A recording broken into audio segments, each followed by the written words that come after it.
Yemen Chaudhary classes में आपका स्वागत है। और आज आप सीखने वाले हैं कि माइनस का मल्टीप्लाई जब माइनस में किया जाता है तो ये प्लस कैसे हो जाता है। तो आइए इस रिजल्ट को प्रूफ करने से पहले कुछ और रिजल्ट के बारे में जानते हैं। जैसे अगर मैं 3 गुणा 4 लिखता हूँ तो 3 गुणा 4 का मतलब यहाँ पर ये होता है कि आपने 3 को 4 बार जोड़ा है और रिजल्ट जो बनेगा वो 12 बनेगा। 3 को 4 बार जोड़ें या 3 का 4 में मल्टीप्लाई कर दें।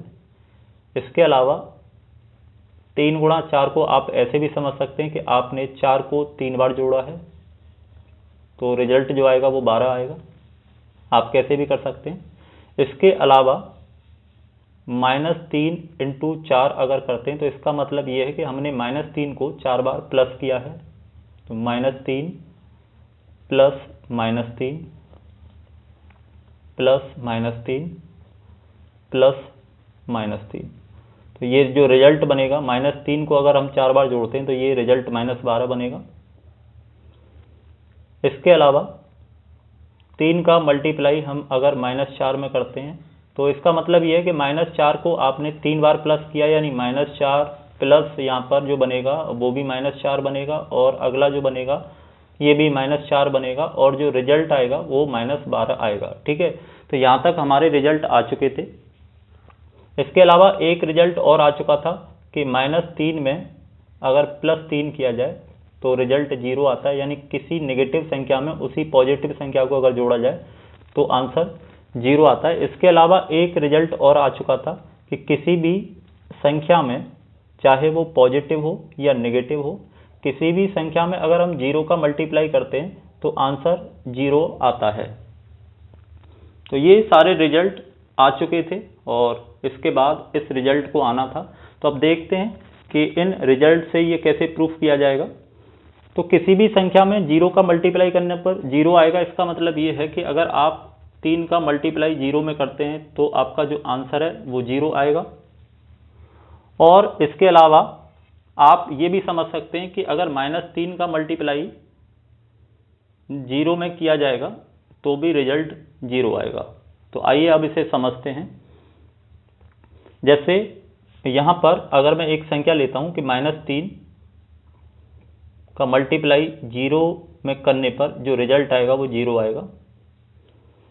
अब -3 का मल्टीप्लाई मैं यहाँ पर 0 जो रिजल्ट है वो और भी तरीके से आता है कि किसी संख्या में आप 0 का मल्टीप्लाई करें तब भी 0 आता है, या किसी संख्या को नेगेटिव और पॉजिटिव को अगर जोड़ दिया जाए तो भी रिजल्ट 0 आता है। यानी यहाँ पर मैं लिख सकता हूँ 3 -3 और ये भी रिजल्ट क्या बनाएगा, 0 बनाएगा, क्योंकि -3 ये -3 है और 0 को मैं क्या लिख सकता हूँ, 3 -3।